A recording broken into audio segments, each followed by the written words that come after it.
अब आइए रोजगार सृजन पर। एक पीएम मित्रा टेक्सटाइल पार्क योजना है, जिसके तहत इंटीग्रेटेड कपड़ा का व्यवसाय स्थापित होना है, मिल स्थापित होंगे, दुकानें स्थापित होंगी। पूरे देश में 7 टेक्सटाइल पार्क बने, लेकिन बिहार में एक भी नहीं। और आश्चर्य की बात, कपड़ा मंत्री कौन है? बिहार के गिरिराज सिंह जी कपड़ा मंत्री हैं, लेकिन बिहार को एक टेक्सटाइल पार्क नहीं दिला सकते। और वो अपने गृह क्षेत्र बेगूसराय में क्या करते हैं? झटका मीट दुकान का उद्घाटन करते हैं। कपड़ा मंत्री, केंद्रीय कपड़ा मंत्री, टेक्सटाइल पार्क दिलाना चाहिए उनको कि झटका मीट के दुकान का उद्घाटन करना चाहिए। वो हलाला पे बयान देंगे, पाकिस्तान पे बयान देंगे, 3 तलाक पे देंगे, वक्त पे बयान देंगे। और टेक्सटाइल पार्क पर जब आप ही के मीडिया बंधुओं से सवाल पूछे थे, क्या बोले थे? ये सब फालतू सवाल नहीं करने का। तो युवाओं को रोजगार क्या झटका मीट का दुकान खोलने से मिलेगा कि टेक्सटाइल पार्क से मिलेगा? तो ये है उनकी नीति। इस तरह से आप हर क्षेत्र में देखेंगे कि युवाओं की अनदेखी हो रही है। और सबसे बड़ी युवाओं की अनदेखी जो पिछले 1-1.5 साल में हुई है, वो ये शिक्षक बहाली में। सरकार ढिंढोरा पीट रही है कि हमने 3 लाख शिक्षकों की बहाली की, 3 लाख नौकरियां दी। सरकारी आंकड़ों के अनुसार 2,68,336 शिक्षकों की भर्ती की गई है 3 चरणों में। उस 2,68,336 में से 1/3 बाहरी है। डोमिसाइल नीति यहां लागू थी, लेकिन नीतीश जी ने प्रधानमंत्री बनने का जो ख्वाब देखा, उस ख्वाब की पूर्ति करने के लिए डोमिसाइल नीति यहां से हटा दी। परिणाम क्या हुआ? उन 2,70,000 जो लगभग 2,70,000 सीट है, 1/3 यानी 90,000 बाहरी आ गए। बाकी जो पद बचे, उसमें जो पहले से शिक्षक थे, राज्यकर्मी का दर्जा पाने के लिए या प्राइमरी से सीनियर क्लासेस में जाने के लिए, वो शामिल हो गए। 1/3 उसमें चला गया। बची कितनी सीटें? करीब 70 से 80 हजार सीटें। उसमें भी बहुत सारा फर्जीवाड़ा है। गलत डोमिसाइल, गलत आधार कार्ड का जांच हो रही है, तो पकड़े जा रहे हैं लड़के कि डोमिसाइल उनका गलत बना हुआ, आधार कार्ड गलत बना हुआ है।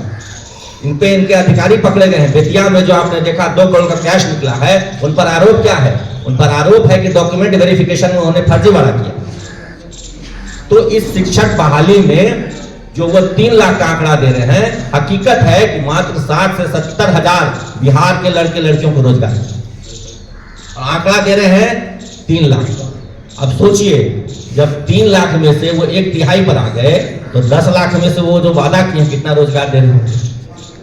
तो इनका जो भी वादा है, जो भी दावे हैं, सारे के सारे झूठे हैं। सिर्फ युवाओं को बरगलाया जा रहा है, ठगा जा रहा है। उनके रोजगार की बात नहीं हो रही है, उनके शिक्षा की बात नहीं हो रही है। उनको न रोजगार देंगे, न शिक्षा देंगे, न नौकरी देंगे, न उद्यमिता के कोई साधन देंगे। तो क्या देंगे? मजदूरी करने के लिए ट्रेन देंगे। यहां से ट्रेन खुलेगी, उसमें टॉयलेट में बैठ करके यहाँ के युवा मजदूर बनने के लिए दिल्ली, उत्तर प्रदेश, महाराष्ट्र, गुजरात जाएंगे। हमारे एक तबके के लिए काला दिन है और आज पार्लियामेंट में उसको पेश किया गया है। मुझे ऐसा लगता है कि आप याद कीजिए 2014 से जब से मोदी सरकार आए हैं, वो सब दिन किसी न किसी विवाद में एक तबका को रखना चाहते हैं और रख कर ये अपना राजनीतिक उल्लू सेकना चाहते हैं। और वो काम उन्होंने किया। आप याद कीजिए, उन्होंने CA/NRC लाया, 3 तलाक लाया, अब इन्होंने वक्त को लाया है। ये बिल्कुल ही एक तरीके से एक तबके को इन्होंने बिल्कुल दरकिनार कर दिया है। और ये दरकिनार करके ये चाहते हैं कि अपनी राजनीति करते रहें, जो बिल्कुल देश के भाईचारा को खत्म करना चाहते हैं। मैं सिर्फ ये कहना चाहता हूँ कि हमारे जन स्वराज की जो सुधार है, आदरणीय प्रशांत किशोर जी शुरू से ही जब बिल को लाने की बात चल रही थी, तभी से वो विरोध कर रहे थे कि साहब इस तरह का जो चीज है, एक धार्मिक लोगों पे खास कर जो टारगेट बनाया जा रहा है, वो बिल्कुल गलत है। और आज भी जिस मकसद से हम लोग यहाँ पे बैठे हैं, वो ये है कि आदरणीय प्रशांत किशोर जी, जन स्वराज पार्टी इसका विरोध करती है। और इसके लिए हम लोग जितना भी संभव हो सकता है हम लोग विरोध करेंगे। मैं ये जानना चाहता हूँ, मैं भाजपा के लोगों से कहना चाहता हूँ कि साहब 18% इस देश में मुसलमानों की आबादी है। 2017 से एक भी कैबिनेट में मुसलमान प्रतिनिधित्व करने वाला नहीं है। ऐसा क्यों? आप क्या चाहते हैं? आप एक तरफ देश को आगे ले जाना चाहते हैं, आप सबका साथ, सबका विश्वास जीतना चाहते हैं, लेकिन एक धारा को, एक पहिए को आप अलग करके राजनीति करना चाहते हैं, ये बिल्कुल गलत है। एक बात वक्त